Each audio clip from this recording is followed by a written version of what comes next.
Сәлем достар, бүгін жұмыртқаның ақуызынан керемет дәмді рулет жасадым.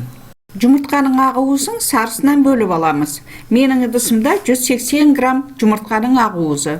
Енді миксерді орта жылдамдықта ұстап араластырамыз.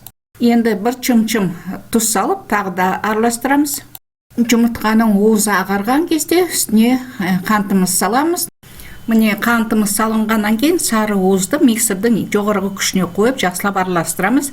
Мен миксерімді ауыстырып 5-ке қойдым жоғарғы күшіне. Жақсылап араластырып жатырмын. Бір чай қасықпен лимон шырынын қостым.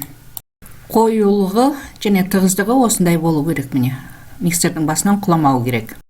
Мына рулетті пісіретін ыдысымыздың үстіне пергамент қағазын төсейміз, қағазсыз болмайды.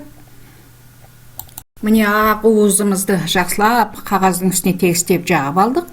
Енді қызып тұрған 140 градустағы духовкаға саламыз. 30 минут ұстаймыз духовкада. Рулетіміз пісті, мен төңкеріп қойдым. Енді суығанша тұруы керек. Мен кремді қалай жасағанымды көрсеткен жоқпын. Менің видеоларымда кремдер бар. Бұл крем творожный сыр мен сливкиден жасалынған және оған клубника шырыны қосылған.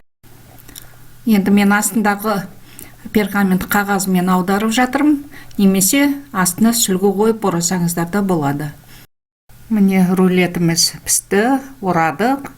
Енді әрине бірінші рет пісірген себепті кішкене кемшіліктері бар әрине. Рулетіміз холодильникте 2 сағат тұрды.